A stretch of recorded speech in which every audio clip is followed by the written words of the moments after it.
L'enregistrement est parti. Donc, première note qui est super importante. L'examen, donc, mardi matin à 8h45, finalement, j'ai négocié pour qu'il soit au local 135. Le local 135, ceux qui ne le savent pas, c'est le local qui est au bout du premier étage, là, où il y a la clim dedans. C'est un local climatisé, puis on va mettre la clim s'il fait trop chaud. Fait que j'ai négocié pour que vous ayez un beau local. Ça devait être au 116 au départ, mais étant donné que les élèves aussi à M. Caddy qui faisait le pont vont faire aussi l'examen en même temps, ben, on va être plus, on va se séparer comme en deux mini-groupes, là. Fait que soyez là pour 8h45. Si ça arrive un petit peu avant, il n'y a pas de problème. Puis la surveillante, c'est Nathalie qui va être là. Fait que vous la connaissez probablement, le super fine. Fait que c'est elle qui va gérer l'examen. Moi, j'étais à l'école cette journée-là, là, mais je réponds pas aux questions, rien. Là. Je viens juste vous dire coucou au départ, puis je viens récupérer les copies, puis je corrige par la suite. Puis les résultats, ben, je vais les mettre sur Classroom. Je vais vous créer comme un faux devoir. Puis le devoir va s'appeler résultat final, puis ça va vous être acheminé dans la journée du 23 individuellement. Fait qu'individuellement, tu vas avoir ta note finale qui va se composer comme étant, ben tu sais, techniquement, ça devrait être 30% de la CD1, 70% de la CD2. Mais tu sais, en quelque part, je me base un petit peu sur vos devoirs que vous m'avez fait dans l'année. Je fais c'est pas que je compte les devoirs puis tout ça, là, mais ça va me donner une idée pour pouvoir arrondir, jouer avec les notes puis poser un jugement professionnel. Parce que, tu sais, comme je le répète, un cours en 40 heures, c'est accéléré, puis c'est ça. Fait que, c'est sûr, tu sais, on va juste s'entendre comme ça. Si tu passes ton examen de CD2, je te garantis que tu passes ton cours de SN. OK? Ça en partant, à moins que tu aies pas remis la CD1. Fait que c'était la condition là, vraiment pour réussir la CD2. Il faut avoir remis la CD1. Puis elle devrait être quand même pas pire. Je les ai regardés un peu rapidement hier, mais j'ai rien corrigé là, parce que j'avais le bal dans le corps et tout ça. Puis faut vraiment, si tu passes la CD2, c'est sûr que tu passes ton SN. Fait que vous allez le savoir le 23, fait que les résultats vont être mis là. Ça va pour tout le monde comme indication. Donc, je partage à l'instant même la CD1 sur les abeilles et je l'explique parce qu'il y avait des affaires quand même assez intéressantes là-dedans. Fait que je partage la fenêtre. On commence donc par ça. Alors, moi, je me trouve à avoir ici mon cahier réponse que j'ai fait quand même sur des petites feuilles quadrillées comme ça assez rapidement. Fait que je sais, je m'éterniserai pas sur la CD1 un matin, c'est pas ça le but, mais c'est important, je pense, de faire un retour. Donc, vous aviez lu le texte qui donnait plein de conditions. Puis, tu sais, la CD1, ce qui est cool, c'est que c'est vraiment donné dans des tâches différentes. Première des choses, c'était important de spécifier que le nombre d'abeilles dans le rucher, c'était toujours un multiple de 1000. Donc, on ne pouvait pas répondre, tu sais, à la fin, là, on avait comme entre 200 puis 205 000 abeilles. Ben, on ne pouvait pas répondre 200 000, 375 abeilles. Il fallait garder un multiple de 1000. Ça, c'était la première chose qui était importante. Et on cherchait à la fin, dans le fond, une fonction quadratique. Fait que la réponse finale, ça devait être l'équation d'une parabole euh, avec les données qu'on trouvait. Donc, la tâche, c'était de trouver une règle possible. Il y avait quand même 5 réponses de disponibles, si je ne me trompe pas. J'ai pas les 5 réponses finales, là, mais je vais faire plutôt les étapes séparées, là, parce que l'autre corrigé, il est à l'école. En tout cas, c'est pas bien grave. Le but étant pas de trouver les réponses finales, mais étant vraiment de faire chacune des étapes. Donc, ce qu'on disait là-dedans, dans un premier temps, on disait que fallait trouver la première étape. J'essaie de retrouver mes affaires. Là. On parlait du nombre d'abeilles femelles, du nombre d'abeilles mâles. On disait que les abeilles femelles étaient 7 fois le nombre d'abeilles mâles. Fait que moi, j'ai fait deux équations. J'ai marqué que les abeilles femelles, c'était égal à 7 fois les abeilles mâles. Puis après ça, ben, on savait que la différence entre le nombre de femelles et de mâles était 30 000. Fait que j'ai fait les femelles moins les mâles était égal à 30 000. Donc, à l'aide de cette information-là, ben, je me suis créé comme un genre de système d'équation par substitution. J'ai remplacé la valeur de f qui valait 7 mâles ici. Donc, ce qui m'a donné dans le fond comme équation, je vais l'écrire en bleu tout à côté, ça me donnait en fait 7m moins m est égal à 30 000.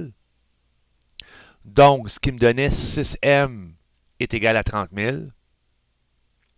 On divisait par 6 de chaque côté, donc on avait les mâles, il y avait 5 000 abeilles mâles, et il y avait finalement 35 000 abeilles femelles, pour un total de 40 000 abeilles. Fait qu'on avait dans le fond notre total d'abeilles au départ, qui était notre point de départ. Parce qu'il fallait savoir, dans le fond, le jour zéro de la parabole. Donc, le total, on avait donc 40 000 abeilles. Les A, c'est les abeilles. Parce que fallait comprendre dans ce problème-là, notre but, c'était de créer une parabole. Et si je crée dans le fond, je fais juste un petit dessin, mettons, en bas rapidement. Si je crée dans le fond la parabole comme telle, ben, on avait un point de départ. Moi, j'ai fait dans le fond une parabole où ici, je me trouvais à avoir le nombre d'abeilles. Donc, j'ai marqué N abeilles en fonction des jours. Donc, je me disais, ben, au départ, au temps zéro, ben, j'avais 40 000 abeilles. Fait que c'est sûr que ma fonction, ma parabole, elle partait comme ça. Puis là, le nombre d'abeilles, on supposait qu'il était pour croître au fur et à mesure, puis de redescendre par la suite. OK? Puis on travaillait, dans le fond, sur un total de 250 jours. Là. C'était marqué dans le texte que la production de miel durait 250 jours. Fait que on arrêtait à un moment donné à 250 jours. Et dans le texte, on vous disait aussi comme information qui était importante, c'est que on avait le nombre maximal d'abeilles au 150e jour. Donc, c'est quand X valait 150, on avait notre maximum. Donc, je pouvais savoir que quand le X valait 150, j'avais un max qui était mon sommet de ma parabole. Donc, le point S était le point 150, je ne le sais pas trop. Fait que ça, c'est les indications avec quoi je pouvais partir au départ comme indication pour faire la CD1. Ce qu'on donnait d'autre, on disait aussi que les apiculteurs affirment qu'on dénombre entre 40 000 et 42 000 abeilles pour chaque kilomètre carré disponible pour butiner. Fait que là, on vous disait que les abeilles butinent dans 3 secteurs. Fait que là, nous autres, on savait qu'on avait entre 40 et 42 000 abeilles par kilomètre carré. Fait que si on pouvait trouver, dans le fond, le nombre de kilomètres carrés des 3 secteurs additionnés ensemble, ben, on avait un minimum et un maximum.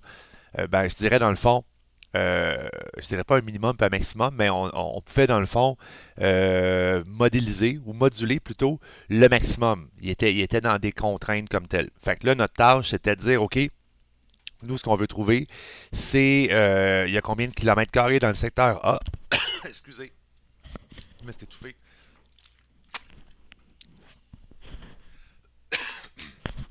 Donc, voyons, c'est bon. Je suis pas en train de mourir, là. Tout va bien. Oui, Samuel. Ouais, dans tous les secteurs, il fallait trouver comme l'air ou la superficie. Ce qu'on demandait clairement là-dedans, c'était de trouver la superficie. L'air puis la superficie, c'est la même affaire en fait. Là. Parce que moi, je pensais superficie, genre, tu calcules tout ça, genre, peut-être que j'ai juste pas compris les mots. Ben, quand on parle de superficie, puis on parle d'air, on parle de la même chose. Ok, Donc, l'air, mettons, d'un rectangle, c'est base fois hauteur.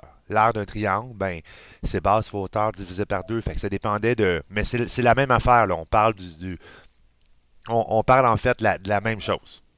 c'est OK? bon. Fait que là, notre but, c'était de trouver l'air du secteur A, c'était de trouver l'air du secteur B, puis trouver l'air du secteur C.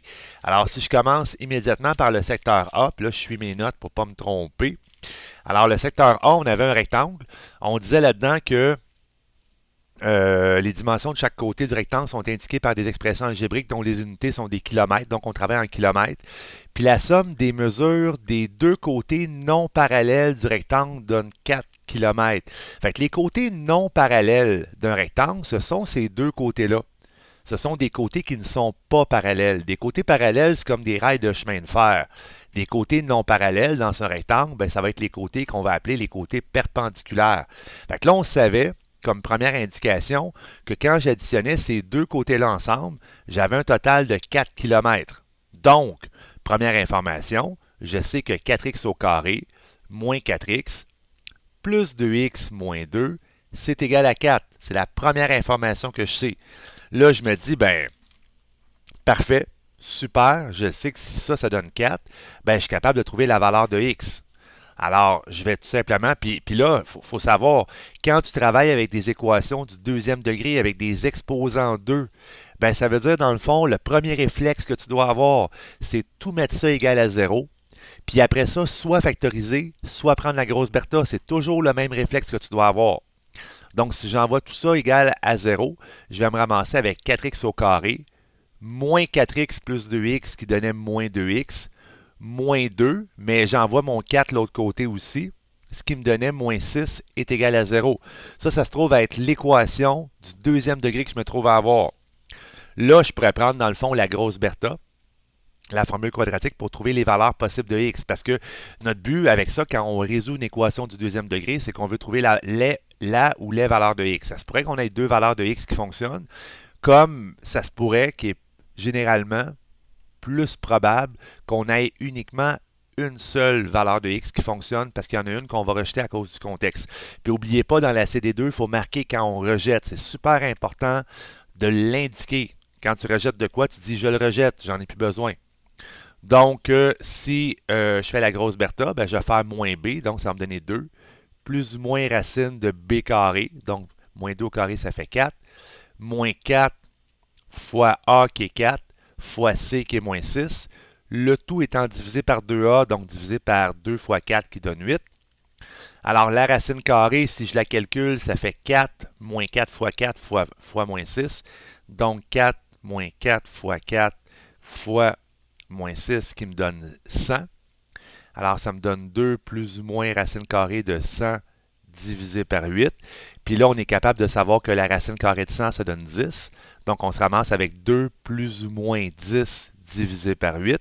Alors, 2 plus 10 qui donne 12 divisé par 8, on arrive à 1,5. Donc, j'ai une réponse que x1 est égal à 1,5. Et 2 moins 10 qui donne moins 8 divisé par 8 qui donne moins 1. Alors, c'est bel et bien ça que j'ai trouvé. Alors, x2 est égal à moins 1. Sauf que, si on remplace le x par moins 1, parce que moi, les valeurs négatives, là, je rush tout le temps avec ça. Si je remplace x par moins 1, alors si x vaut moins 1, ça fait 2 fois moins 1, moins 2.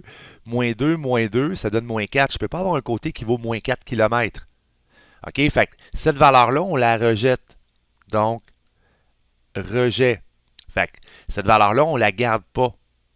Alors, on garde uniquement le 1,5. Fait que là, si je remplace le x par 1,5, donc si x égale à 1,5, je vais avoir 4 fois 1,5 au carré qui va me donner, je vais le calculer parce que je ne comprends même pas ce que j'ai mis sur mes calculs.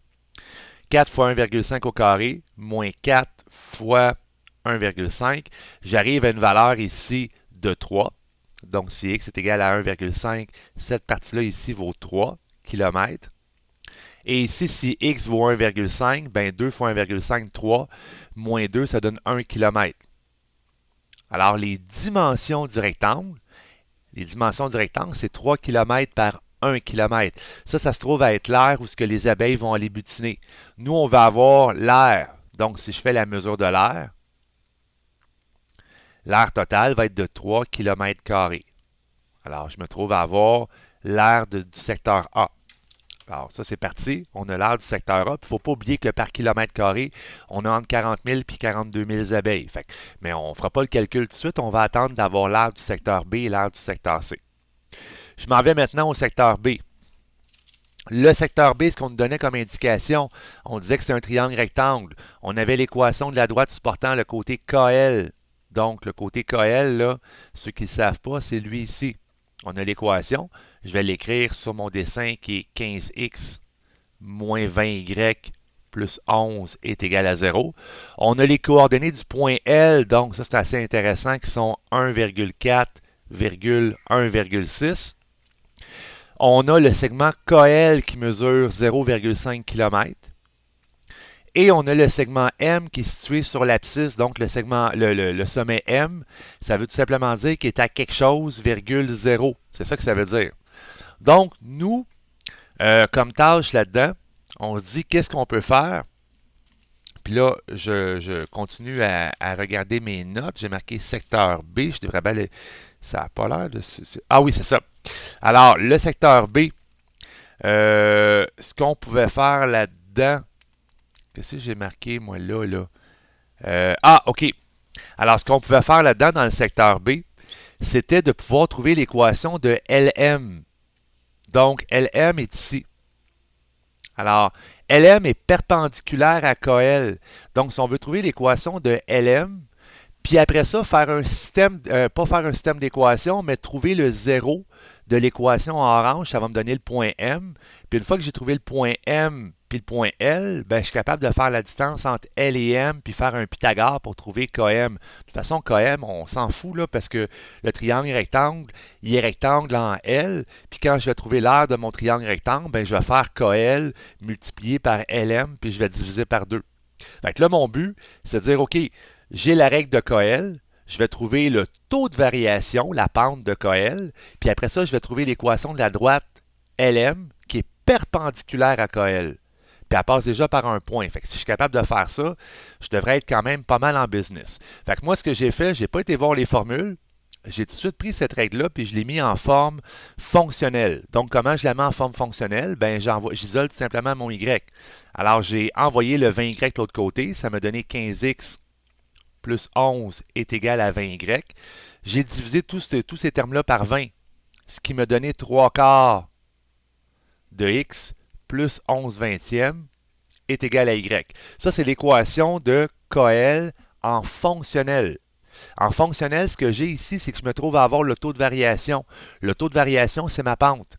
Fait que si j'ai la pente de Coel, ben je sais que la pente de LM va être l'inverse de l'opposé de Coel. Fait que si je prends dans le fond cette équation-là ici, juste changer de couleur, ben je sais que cette équation-là va être Y est égal à moins 4 tiers de X plus B.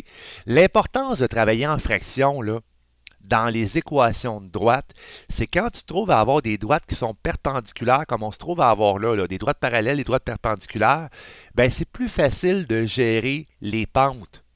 OK? Fait que là, tu dis, hey, j'ai une pente de 3 quarts, je veux trouver dans le fond la pente d'une droite perpendiculaire. Ben, ce que je fais, c'est que je prends ma pente, je fais l'inverse, puis je change le signe. L'inverse de l'opposé, donc l'inverse de 3 quarts, c'est 4 tiers, puis l'opposé, ça fait moins 4 tiers. Si tu travailles en fraction, là, c'est pas super cool à travailler des nombres à virgule. Tu as 0,75, tu dis, qu'est-ce que je fais?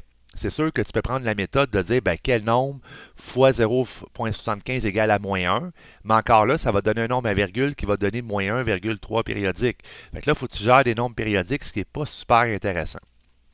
Ce qui m'emmène à dire qu'on n'a pas fini, parce que là, on a l'équation de notre droite, mais on n'a pas le paramètre B. Alors, si je veux trouver le paramètre B, je vais me servir du point L. Je vais remplacer le Y par 1,6. Je vais remplacer le X par 1,4. Et je vais isoler le paramètre B. Donc, quand j'isolais le paramètre B là-dedans, le paramètre B me donnait un super beau nombre qui était 3,46 périodique. Alors, l'équation donc, ici, c'était Y est égal à moins 4 tiers X plus 3,46 périodique. OK, pour faire le calcul, j'ai juste envoyé ça, cette partie-là ici. J'ai sauté une étape, là, mais j'ai envoyé cette partie-là de l'autre côté, puis j'ai fait 1,6 moins le résultat de ça. Fait que ça m'a donné le paramètre B. Puis là, j'ai l'équation de LM. Mais j'ai pas terminé. Faut que je trouve le zéro. Faut que je trouve, dans le fond, l'abscisse à l'origine. Fait que je me dis, OK, je vais trouver mon zéro. Fait qu'il y avait des formules pour le faire, mais je vais le faire au long. Je vais remplacer Y par 0. Donc, je continue ma démarche ici. Alors, j'ai 0 est égal à moins 4 tiers de X plus 3,46 périodique. J'envoie le 3,46 de l'autre côté. Ça va faire moins 3,46 périodique est égal à moins 4 tiers X. Et je divise par moins 4 tiers, ce qui faisait en sorte que X est égal à 2,6. Donc, le point ici, ça va se trouver être 2,6,0. Là, je n'ai pas terminé parce qu'il faut que je trouve la distance entre L et M.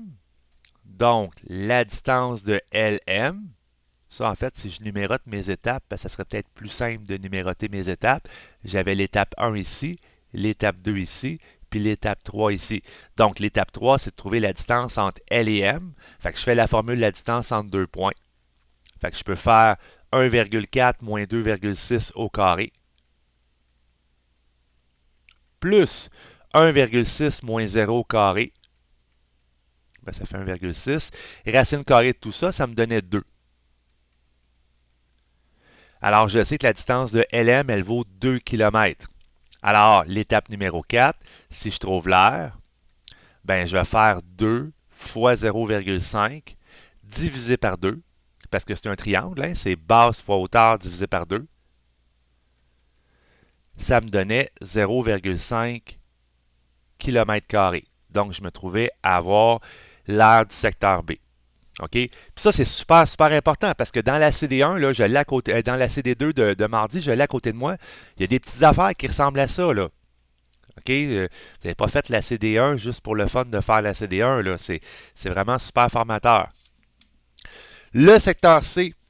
Le secteur C, c'était principalement de la trigonométrie là-dedans. Ce qu'on demandait, dans le fond, de trouver là-dedans, c'est de trouver l'aire, encore une fois, du triangle. Puis là, je me suis dit, ben, si on a un triangle avec un angle, avec deux côtés, ben, je pourrais prendre la formule de l'aire du triangle. Là, souvenez-vous que si je fais, par exemple, pour trouver l'aire du triangle, ben, je pourrais faire PQ multiplié par PR, multiplié par le sin de 30 degrés, divisé par 2, et j'aurai l'aire. Là, ce qui est cool, c'est que je connais déjà le PR. J'ai marqué PQ fois PQ, mais c'est PQ fois PR. Je connais déjà le PR qui vaut 2. Alors, il faut juste trouver PQ. Puis là, trouver PQ, c'est pas super difficile parce qu'on serait capable, dans le fond, de faire une loi du sinus, ben, d'en faire 2 finalement. Fait que je me dis, je vais trouver l'angle Q dans ce premier temps. Fait que là, je pourrais faire comme première étape sin de 30 divisé par 1,615 est égal à sin de Q divisé par 2. Quand je fais mon calcul, ben, ça me donne que l'angle Q est égal à 111. Donc, l'angle Q, c'est pas vrai pantoute. L'angle Q, je comprends même pas mes calculs. On va le C'est calculer. ça, hein? C'est un angle obtus. Non, je parle de l'angle Q. L'angle Q Ah, n'est pas ah, obtus, là. c'est 30 quelque chose, c'est 33 quelque chose comme ça. Je vais vérifier 2 fois sin de 30. J'ai l'impression de ne pas l'avoir marqué. Je suis arrivé directement au 111 degrés qui est en bas, divisé par 1,615. Puis là, je vais faire sin moins 1 de la réponse. Donc, l'angle Q donnait 38,2574 degrés.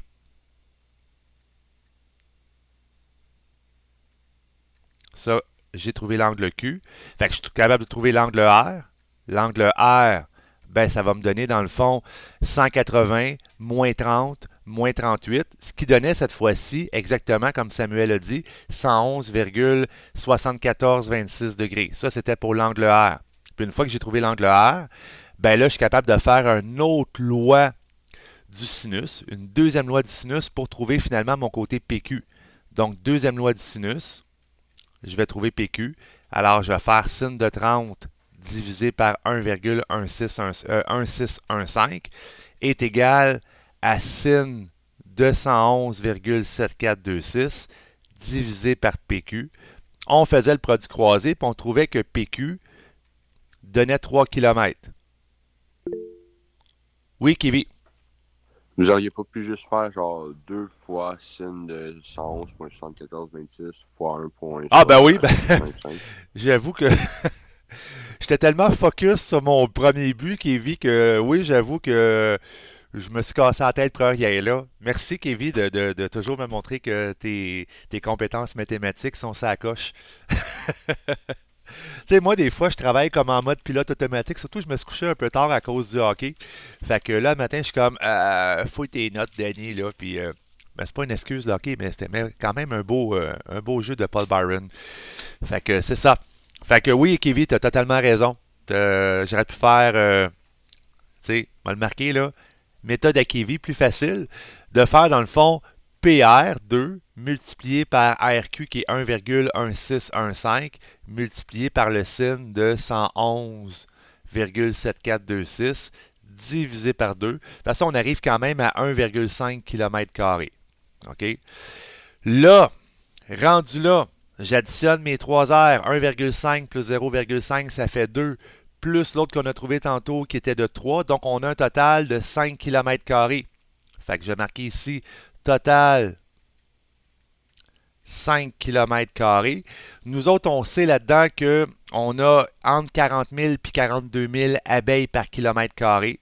Donc, on a entre 40 000 et 42 000 abeilles. Fait que si je fais 5 fois 40 000, je vais arriver assurément à 200 000. Ça, c'est le minimum. Ben, c'est le maximum minimal, là. C'est le maximum le plus petit que je peux avoir. Puis si je fais 5 fois 42 000, je vais arriver à 210 000, qui est le plus grand maximum. Ça, c'est pour le max d'abeilles au 150e jour. OK? Fait que je sais que mon maximum va varier entre les deux. Fait que ça, c'est l'indication que je me trouve à avoir. Jusqu'à date, ça va bien. C'était la partie quand même. Je trouvais que c'était la partie quand même qui se faisait bien. Le parasite qui attaque les abeilles, ben là, vous aviez un problème ici de méthode de Maillard. En passant, là, je vous dis comme ça va être enregistré, c'est comme plate, mais la méthode de Maillard, là, on l'a pratiqué tout ça, mais il n'y en a pas dans CD2. Il y en avait dans CD1, fait que vous l'avez fait dans CD1. Si vous trouvez ça plate à faire, ben il n'y en a pas dans CD2. Ça va avoir été évalué, fait que mettez pas ça sur votre feuille de formule si vous en faites une. Ben, vous avez le droit à 2 feuilles de formule, là, mais pas obligé de mettre la méthode de Maillard, il n'y en a pas mardi. Vous l'avez fait. Ok, je suis super honnête avec vous autres. Fait que on peut séparer ça en 2 groupes. Ça, on va supposer que c'est les X, les Y. Là, je vais juste garocher les réponses parce que c'est quand même assez rapide à faire. Fait qu'on a le premier bloc ici que j'appelle X1 qui me donnait 20 comme moyenne. J'avais mon bloc de X2 qui me donnait 65. J'avais mon bloc ici de Y1 qui me donnait 516. Et mon bloc de Y2 qui donnait 1002. Alors, on pouvait trouver la règle pour trouver là-dedans. Ce qu'on voulait savoir, nous autres, c'était le nombre de varroa présents dans le rucher d'abeilles qu'on observe en fonction du nombre de jours écoulés. Fait que la règle, quand on la faisait, vous donnait Y est égal à 54 cinquièmes. Donc, en fait, c'est 10,8 X plus 300. Ça, c'était la règle qu'on pouvait trouver des varroas. Puis nous autres, dans le fond, ce qui nous intéresse, c'était de trouver, quand ils vont être en hibernation à la 250e journée, le nombre de varroas qu'il va y avoir dans la colonie. Fait qu'on pouvait dire, ben, si X est égal à 250 parce que Y c'est le nombre de varroa puis X c'est le nombre de jours écoulés. Fait que si on remplace X par 250, ben on sait que Y va être égal à 3000, donc il va avoir 3000 parasites. J'ai appelé ça des varroa. Varroa, des parasites. Varroa. Donc il va avoir 3000 varroa lorsque les ruchers vont tomber en hibernation. OK? Fait que ça, c'était juste ça. Alors, on disait après ça, à la fin de la saison 2021, ce rucher d'abeilles se remet en hibernation au moment où débutera la période hivernale, c'est-à-dire au 250e jour de la saison 2021. Le nombre d'abeilles de ce rucher devra être supérieur ou égal à 43 fois, mais inférieur ou égal à 44 fois le nombre de varroa présents dans la ruche. Donc, quand on faisait dans le fond le 3000 fois 43, on arrivait à 129 000 abeilles. Puis quand on faisait x 44, on arrivait à 132 000 abeilles. Donc, ça voulait juste dire qu'au 250e jour, si je reviens sur ma parabole ici, ben au 250e jour, on savait qu'on arrivait au point 250, ben soit 129 000, entre 129 000 et 132 000. OK? Et là, ben ici, on savait que le sommet, en tout, était compris entre 200 et 210 000.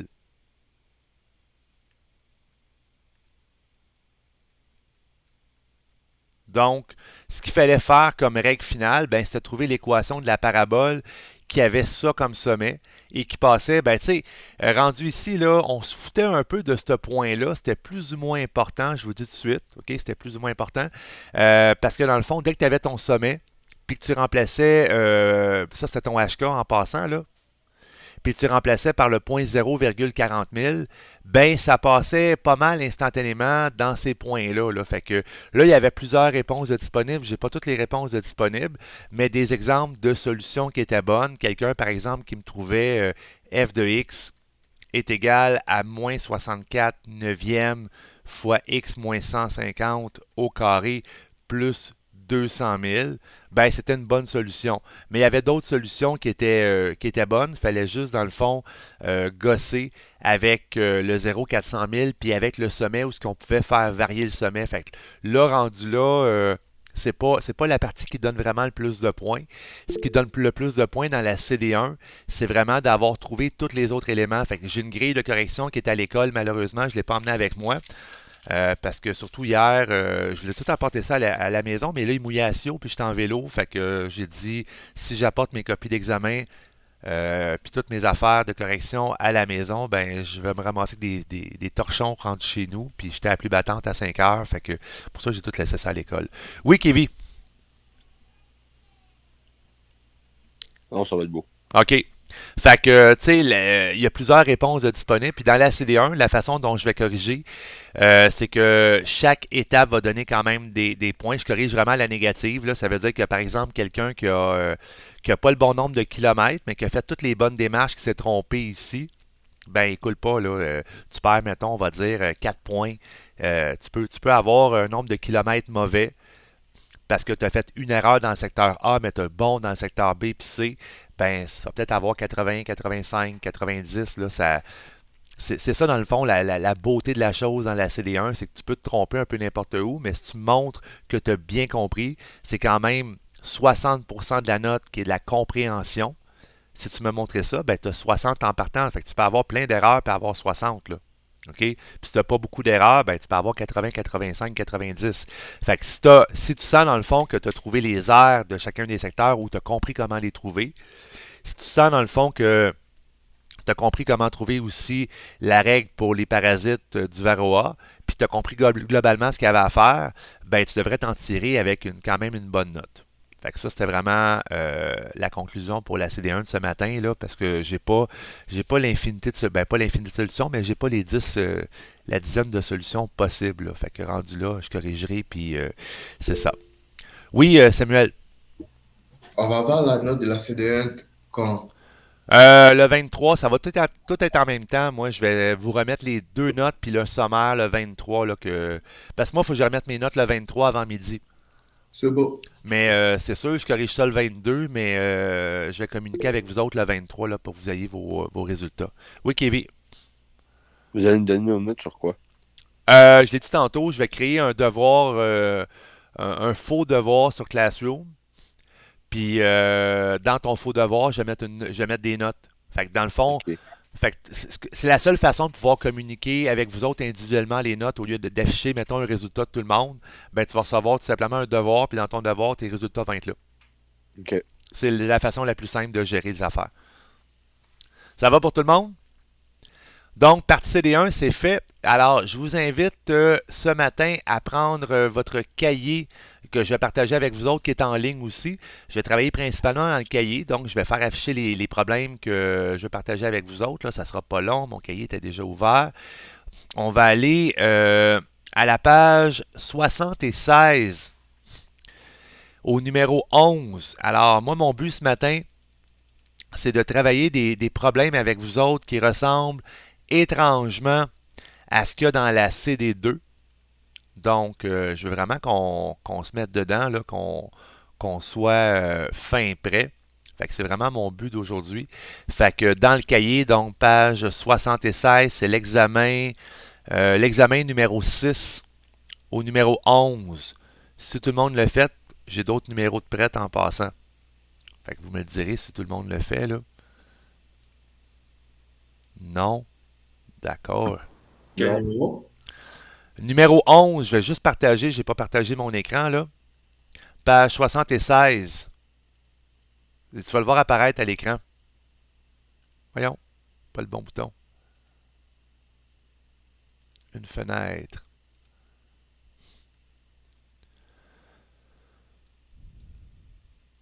Donc, numéro 11. Alors, problème qui ressemble à une des questions en développement, parce que je me fais un peu là-dessus. Coordonnées d'un sommet d'un rectangle. Alors, je le lis avec vous autres. Je veux qu'on travaille un petit peu sous forme de brainstorming un matin. Donc, je lis les problèmes. Vous me dites qu'est-ce qu'on pourrait faire. OK, pour pas qu'il y ait des gens qui soient complètement figés, qui fassent comme je sais pas quoi faire. Puis après ça, je vous laisse comme un petit, mettons une dizaine de minutes pour le faire. OK, puis je l'explique, je corrige avec vous autres par la suite naturellement.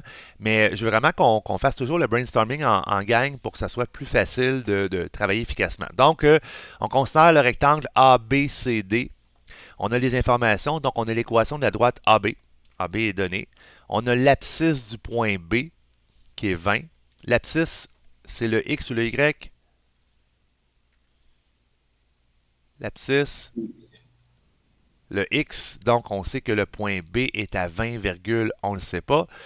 On a le point A qui se trouve sur l'axe des Y.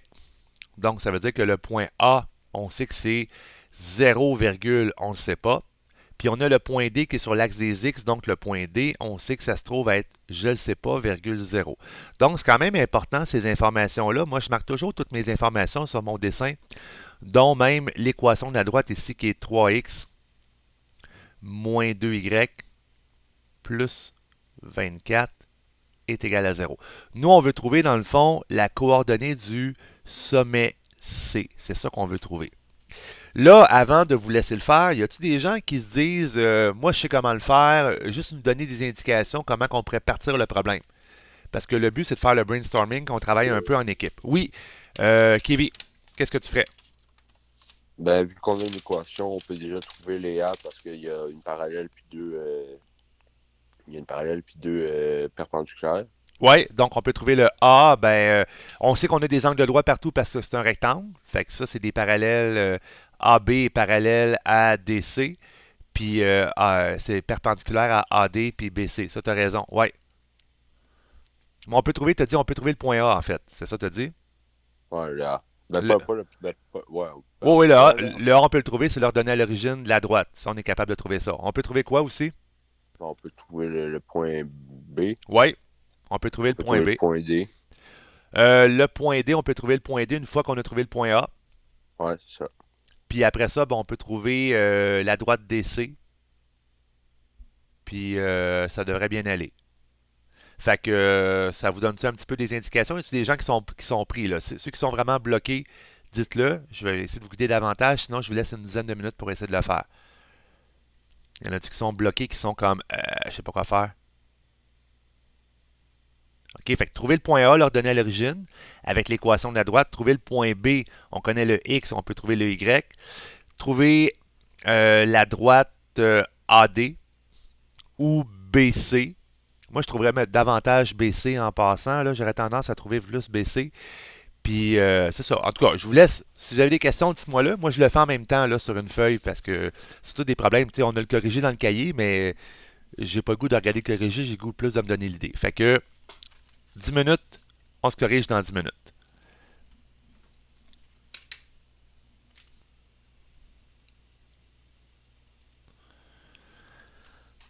Ça fait quand même un bon petit bout, là. Si vous prenez full de temps comme ça pour faire un problème de même, là, ça va être dur de finir l'examen à temps. Là, je vais vous aider, là. OK? Faut que je vous donne un petit coup de main. Euh, Petit rappel, dans ce premier temps, tu sais, je vous ai créé une feuille de formule. Juste changer la présentation, là. Désolé ceux qui suivaient là-dessus, mais juste revenir sur la feuille de formule, là, puis je vais représenter après, ça sera pas bien long. En fait, je vais juste faire présenter on va présenter la totalité, non pas la totalité, une fenêtre, tiens. Encore une fois. Juste montrer dans la feuille de formule que je vous ai créé, qui va apparaître à l'écran. OK? L'importance d'un détail qui est super important, qui est ici. Juste zoomer, zoom avant. Contrôle, plus. Quand tu es en forme générale, en forme générale, je vous ai mis des formules ici. J'ai dit, on peut trouver le 0 en faisant moins C sur A, on peut trouver l'ordonnée à l'origine en faisant moins C sur B, puis on peut trouver la pente en faisant moins A sur B. Trois détails importants qui vont nous sauver énormément de temps dans notre problème. OK? Ça, vous avez cette information-là sur votre feuille de formule. Donc, je mets ça de côté. je reviens à ce que j'avais initialement, là, à mon problème pour écrire dessus. Donc, maudit que c'est gossant, changer de page sans arrêt.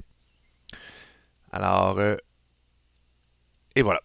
Donc, je me dis, bon, c'est bien beau, j'ai l'équation de la droite AB, mais est-ce que je peux trouver l'ordonnée à l'origine, le point A? Ben oui, facilement. Alors, le point A se trouve facilement, voyons, facilement en allant voir sur ma feuille de formule, en faisant dans le fond moins C sur B. Moins C sur B, c'est-à-dire dans le fond que ce que je vais faire moins 24 divisé par moins 2, ce qui va me donner 12. Donc, le point A, c'est 0,12. Ça, j'en suis certain. L'autre chose intéressante, c'est que je peux trouver aussi la pente de AB.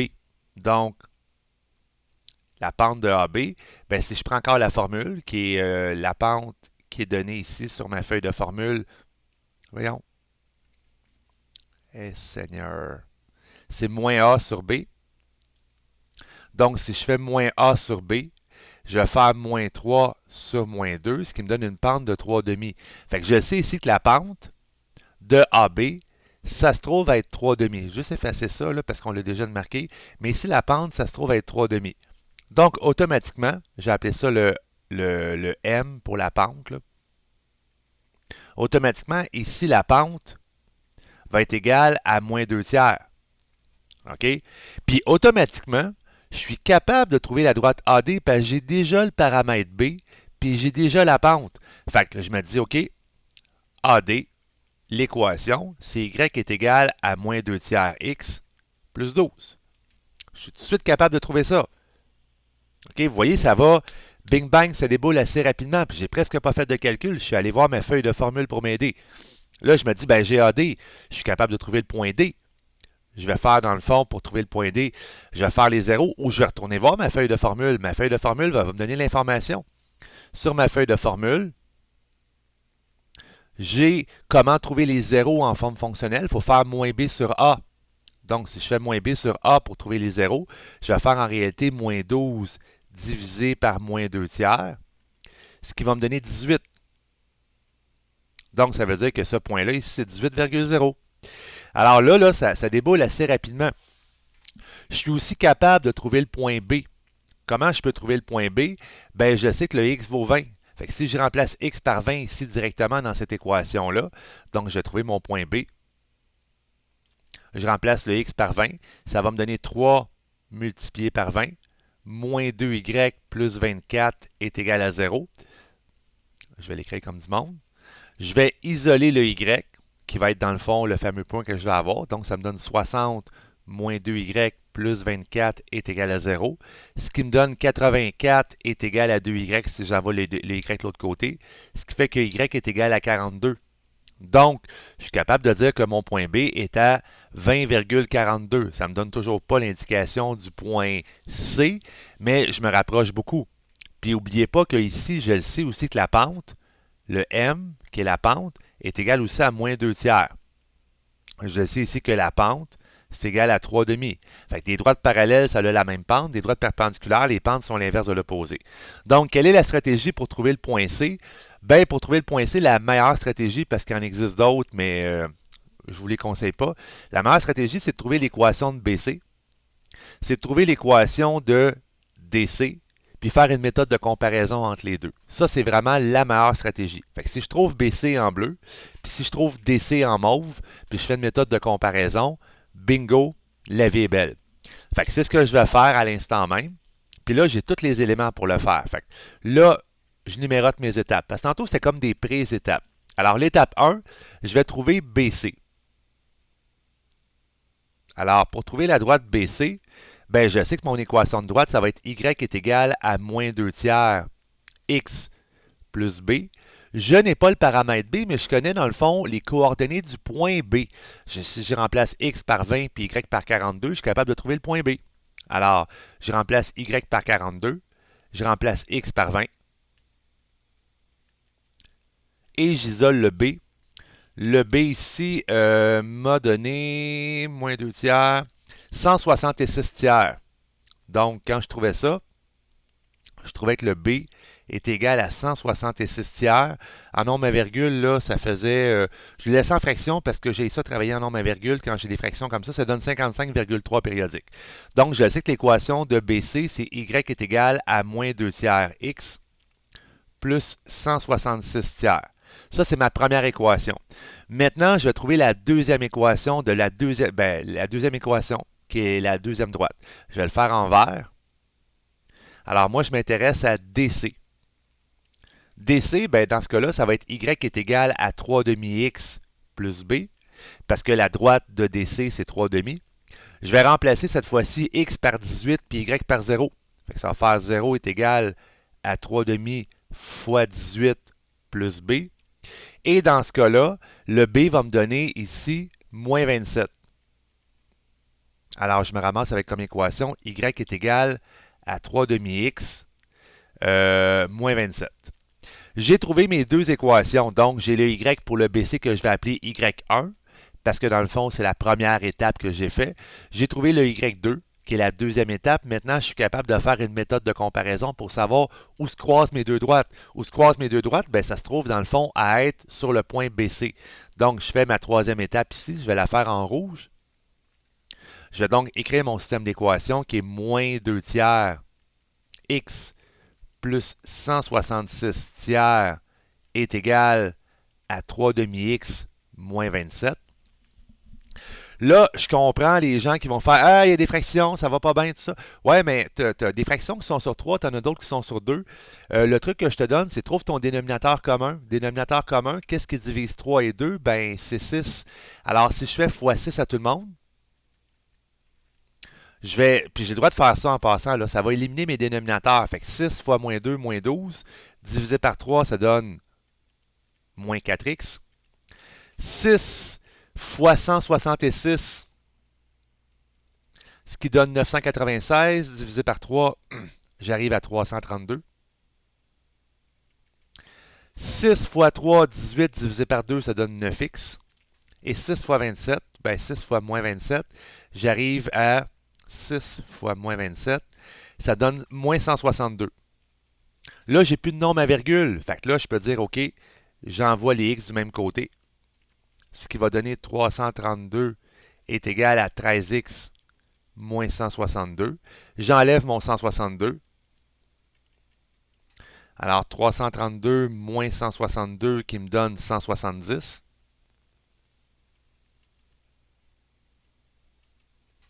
Là, j'ai l'impression de m'être trompé dans mes calculs parce que ça n'arrive pas pantoute ce que je voulais avoir. Non, vraiment pas. C'est où j'ai fait mon erreur? Bâtard. 6 fois 2, 12 divisé par 3, 4. Je ne l'ai pas fait de même tantôt. J'aurais donc dû 6 fois 3, 18 divisé par 2, 9. Plus 4. Ah, mon erreur est ici. Personne ne me l'a dit. C'est plus 162. Fait que 332 plus 162, j'arrive à 494. Est égal à 13x. On divise par 13, ce qui donne que x vaut 38. Ça, c'est la bonne réponse. J'ai trouvé le x. Je peux trouver le y en remplaçant x par 38. Donc 3 fois 38 divisé par 2, moins 27. Ça fait, 57 moins 27, ça fait 30. Donc le y est égal à 30. Alors, le point qu'on cherchait, c'était le point 38,30. Donc, si je retourne juste voir en haut, ce point-là, le point C, c'était 38,30. Donc, réponse. On peut me répondre simplement le point 38,30. Okay, c'est une question qui n'est pas facile là, en passant. Là. C'est une question longue. Mais elle révise les concepts de géométrie analytique qui sont super, mais super, super importants pour la CD2. Oui, c'est une question qui est longue. J'avoue qu'elle est longue. Oui, Samuel. Il y aura beaucoup de questions comme ça à la CDD. Beaucoup de questions comme ça, non. Mais il y en a des questions avec la géométrie analytique comme ça, là, elles sont extrêmement importantes parce que c'est comme la base pour les problèmes d'algèbre, là, je les trouve quand même de comprendre les pentes qui sont l'inverse de l'opposé, de savoir où chercher l'information sur la feuille de formule. Là. Je te dirais que je viens de toucher à 2-3 questions là, dans la CD1, là. Peut-être pas des questions longues, il y a des questions courtes dans la CD2 en lien avec ça, mais de savoir, tu sais, j'ai une question courte ici qu'on te donne une équation en forme générale, puis on te demande c'est quoi l'ordonnée à l'origine. Prends tes formules, ça devrait aller assez rapidement. Il y a une question ici qui est la même affaire, là, qui est une situation problème avec des périmètres de triangles, des affaires de même. Fait que c'est tous des trucs qui sont super importants pour, euh, pour ce que je viens juste de dire, là, à comprendre pour la géométrie analytique, pour la CD2. Il y en a un autre ici, là, tu as l'équation en forme générale, l'équation en forme symétrique, il faut s'en souvenir, mais vous avez toutes les formules, fait que c'est important de travailler, savoir travailler avec ça. Je viens de gérer une affaire qui était importante, peut-être pas le plus important, parce que le plus important, c'est ce qui s'en vient. Donc, ce sont les problèmes sur les paraboles. Tout ce qui est sur parabole, factorisation, là, à l'examen de CD2, là, c'est extrêmement important. Puis, je vous emmène justement au numéro 12, le capitaine du bateau qui est à côté, où est-ce qu'on a un problème de parabole. Puis là, d'ici la fin du cours, je fais juste faire les problèmes de factorisation parabole, équation du deuxième degré, parce que ça va chercher un bon, je te dirais, quasi 40% de l'examen qui est là-dessus, là. OK? Donc, je lis la question. Numéro 12, c'est la page suivante. Alors, le capitaine du bateau. On dit qu'un capitaine de bateau représenté par le point B observe le haut d'un phare représenté par le point A. Il envoie un signal à un sous-marin représenté par le point C. Sommet de la parabole passant par les points A, D et B. La situation est illustrée par le graphique ci-contre. On dit que le point B est situé sur l'axe des X, donc le point B, assurément, c'est un point qui est quelque chose, virgule 0. Et le point A est sur l'axe des Y, donc le point A, c'est quelque chose, virgule, c'est 0, virgule quelque chose. On a C, on a D, puis on veut savoir, nous autres, la mesure de l'angle ABC. Donc, là-dedans, là, je vous dirais, c'est une question qui touche à plein d'affaires. Parce que, premièrement, il faut trouver l'équation de la parabole. OK, on a le sommet, on a un point. Fait que tu es capable de trouver l'équation en forme canonique. Deuxièmement, une fois que tu as trouvé l'équation de ta parabole, trouve ton point A. Si tu trouves ton point A, ben, tu vas trouver l'ordonnée à l'origine de ta parabole. Fait que ça, l'ordonnée à l'origine de ta parabole, l'affaire est ketchup. Parce qu'après ça, tu es capable de trouver aussi le zéro de ta parabole qui va être ton point B. En fait, un des deux zéros. Là, tu vas dire quel zéro tu vas prendre. Mais tu vas prendre le zéro dont le X est le plus élevé. Parce qu'il y en a un qui va être apparemment, probablement égal à quelque chose de plus petit que 3. Puis l'autre qui va être apparemment plus grand que 4. Donc, tu vas prendre ce zéro-là. Puis une fois que tu as tout trouvé ça, ben là, tu trouves à avoir un triangle. Tu vas être capable de trouver, dans le fond, la mesure de AC, la mesure de AB et la mesure de CB. Tu vas avoir les trois côtés de ton triangle et tu vas être capable de trouver l'angle par la loi du cosinus. Donc, si je répète les opérations, trouve l'équation de la parabole, trouve l'ordonnée à l'origine, trouve les zéros, garde-en 1, trouve les distances entre AC, AB et CB, puis par la suite, trouve l'angle B. OK? Fait que je te laisse le faire. Quand tu as terminé, ben, tu peux prendre une petite pause de ça en même temps, puis à E35, dans 20, une vingtaine de minutes, je le corrige. E35 et 40, mettons. OK, mais essayez de le faire, là. C'est un problème important, là. Il touche trigo, mais il touche surtout à la parabole. Fait que je veux savoir comment vous êtes bon. Puis en même temps, ben, je réponds aux questions s'il y a des questions, là, mais je le fais là, sur une feuille, puis quand je finis de le faire, je vais juste aller prendre une petite pause, je vais retourner voir en haut si tout va bien. Parce que les enfants se gardent tout seuls. Alors, est-ce que j'ai quelqu'un qui a trouvé quelque chose dans ce problème-là? Quelqu'un qui a trouvé l'angle, qui a trouvé des mesures? Ben, les AB, Oui, le A, t'as trouvé quoi? ben 4,6. Le Non, 20. les AB comme la mesure. Ah, la mesure de AB. Ouais. 24, attends un petit peu, là. C'est quoi la coordonnée de ton point A? On peut-tu partir du début? Les points, c'est 0,24. Parfait. Le point A, c'est 0,24. Ton point B, c'est quoi? 5,4. Peut-être c'est ça, je me suis trompé. Ça. 5, ça peut pas être, c'est quelque chose, 5,4,0. C'est pas 5. Ouais, Ça devrait être 6,0.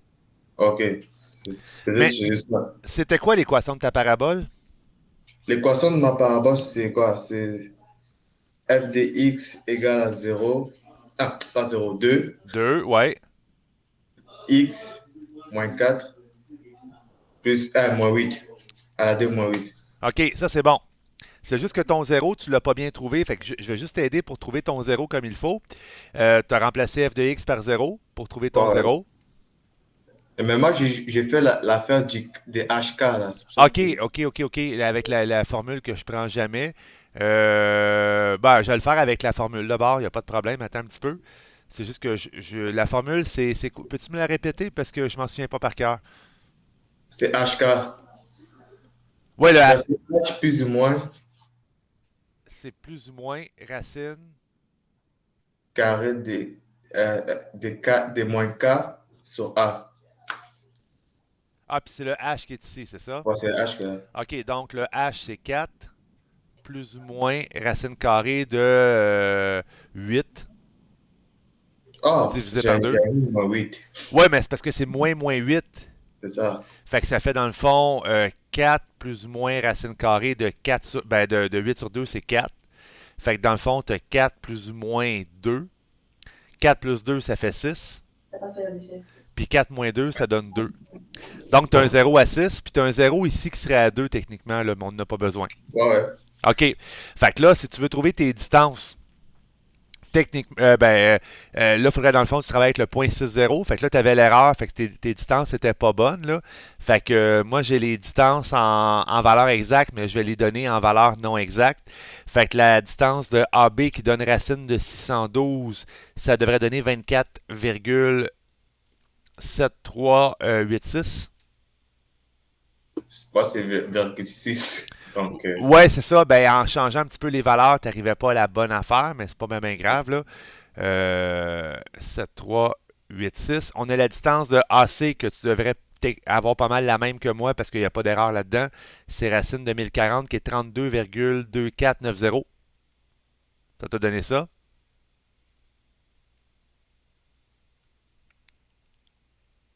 Et la distance de CB, ça devrait te donner racine de 68 qui donne 8,2462.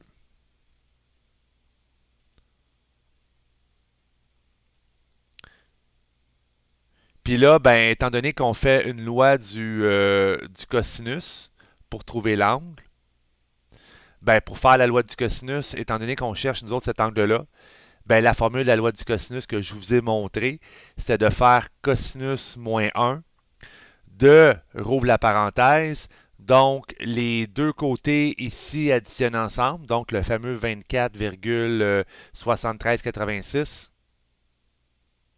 au carré, plus 8,2462 au carré, moins 32,2490 au carré, divisé par 2 fois les deux côtés qui forment l'angle, là, le 24,7386. 7386 fois 8,2462.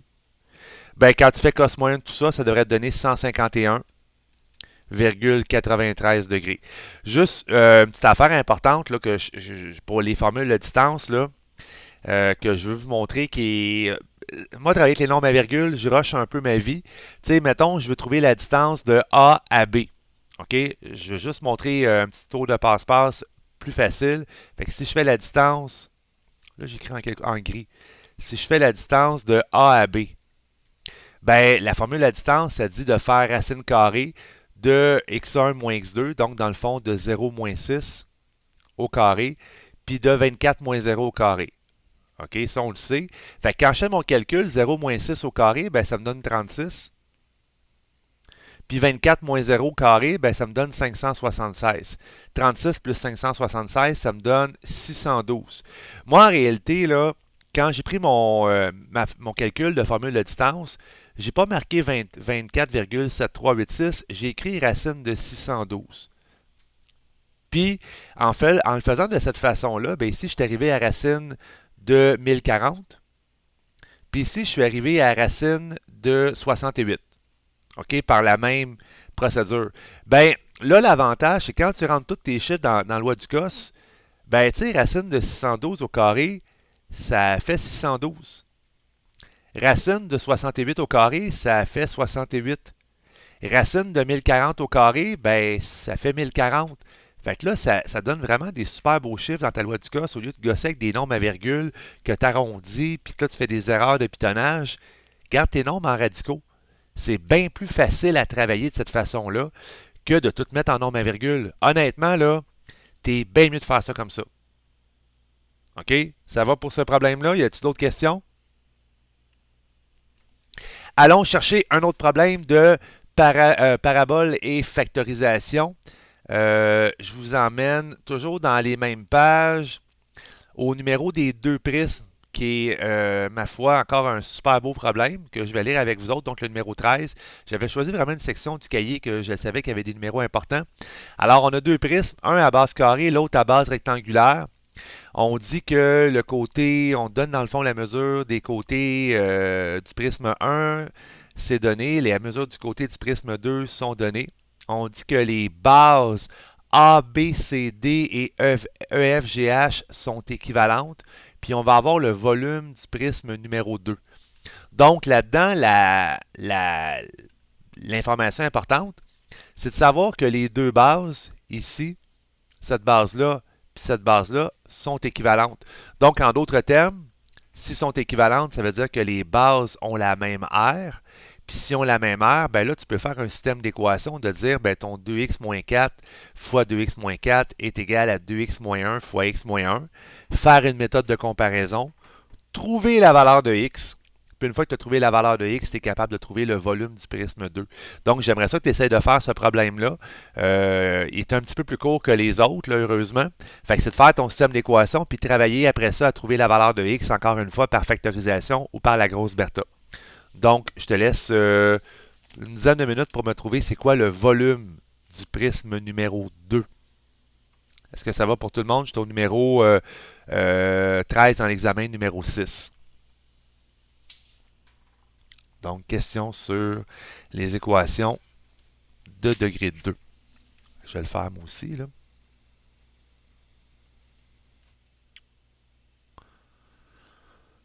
Bon, puis, y a-t-il des gens qui ont trouvé quelque chose, là? C'est quoi les valeurs de x possibles?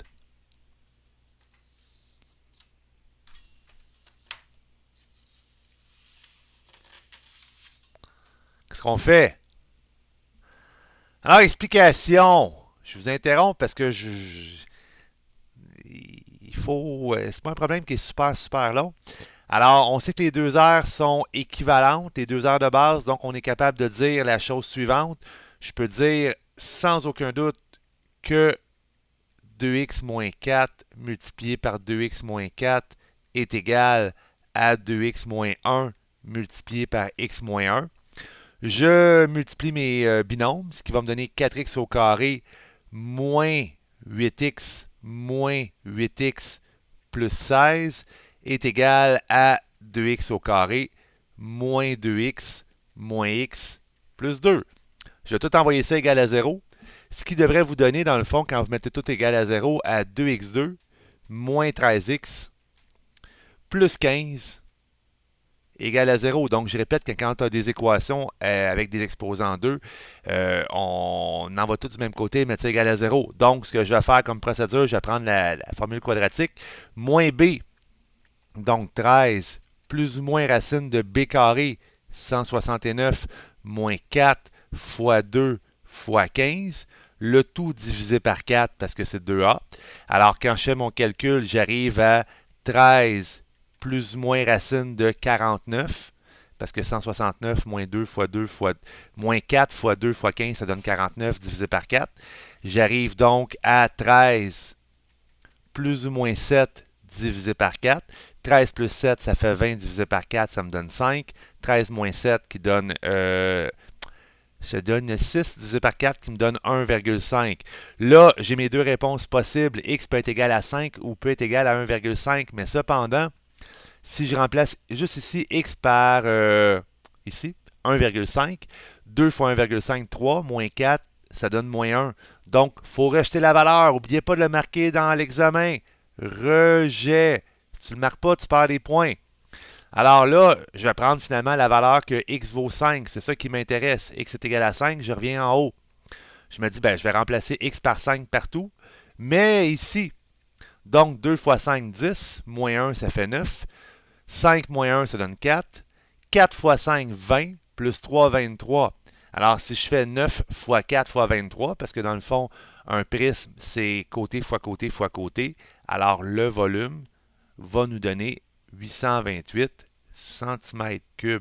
C'est pas un problème qui était super long. C'est un problème quand même très important pour l'examen final, parce que dans l'examen final, il y en a des affaires de grosse Bertha, je l'ai dit depuis tantôt, puis c'est ça. On fait un autre problème que j'ai qui est dans le cahier qui est super intéressant. Je vous emmène ici au numéro 15. Une question vraiment pas facile, chiante et festival de la factorisation. Donc, on dit qu'on considère deux expressions rationnelles suivantes, l'expression A, l'expression B. Donc, ce sont deux expressions rationnelles. On dit que les numérateurs et dénominateurs sont différents de zéro parce qu'on a des contraintes. Fait que la contrainte, c'est x ne peut pas être égal à certaines valeurs qui feraient en sorte que c'est égal à zéro. Fait qu'on pourrait trouver les contraintes, mais on s'en fout un peu pour l'instant. Là-dedans, on dit trouve l'ensemble solution de l'équation. Fait que si tu fais dans le fond la valeur de l'expression A divisé par la valeur de l'expression B égale à moins 1. Donc, le but, c'est de trouver que vaut les x possibles. OK? Fait que c'est un peu salaud comme question. Fait que ta tâche, c'est quoi?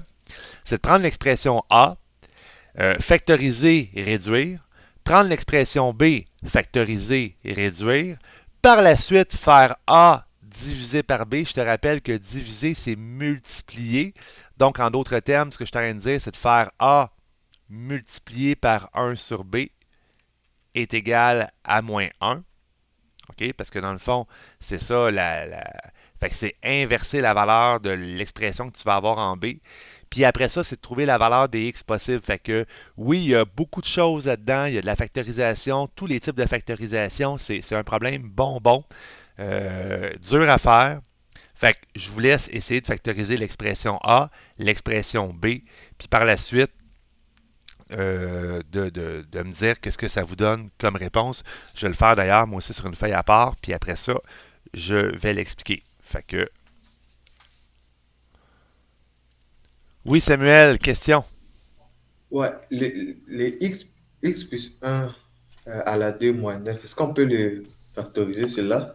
Oui, c'est une différence de carré. Fait que, tu sais, si je te l'explique, c'est la même affaire qu'avoir tout simplement, mettons, x au carré moins 1. J'aurais fait, dans le fond, x moins 1 fois x plus 1 si j'avais factorisé par différence de carré.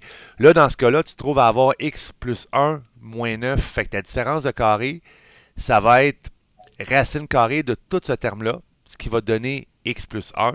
Parce que x plus 1 au carré, racine carrée, ça fait x plus 1. Puis racine carrée de 9, ben, ça va donner 3. Fait que ça va donner Ok, x plus 1 entre parenthèses moins 3. Puis l'autre facteur, ça va donner x plus 1 plus 3. ok, c'est bon. C'est bon? Ouais.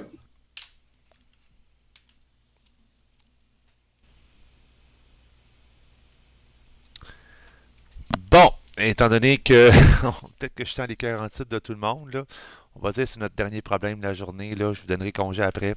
Vous allez l'avoir bien mérité ou je répondrai à des questions s'il y a des questions. Alors, l'expression A, il y a quatre termes. Il y en a un qui me fatigue. Dans les quatre termes, c'est lui ici. Je vais l'appeler le terme numéro 1.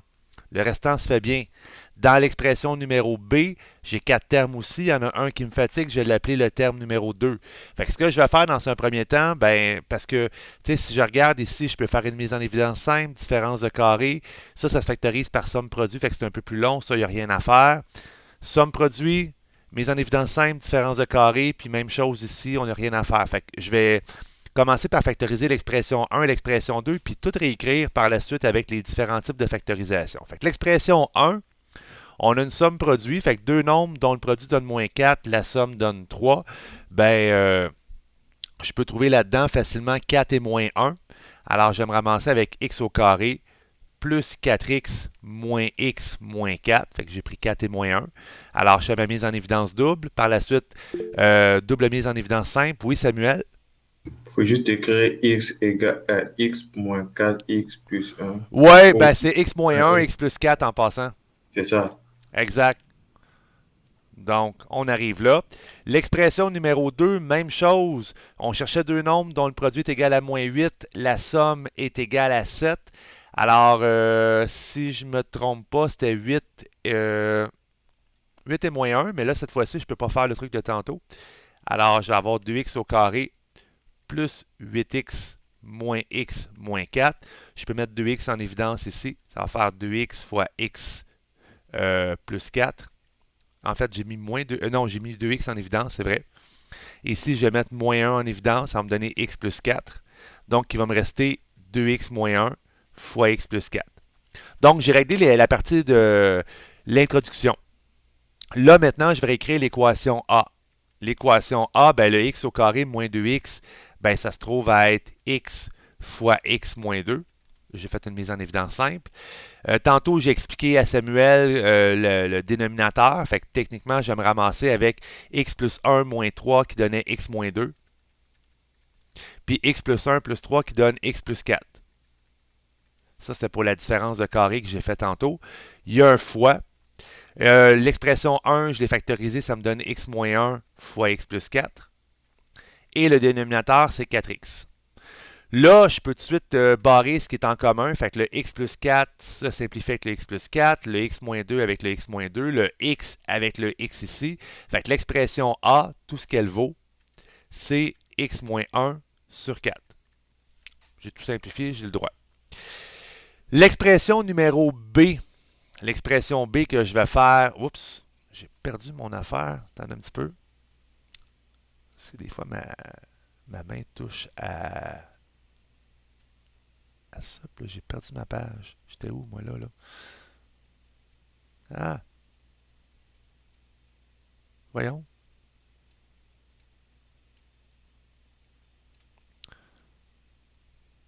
Bon, ça, c'est le numéro 13.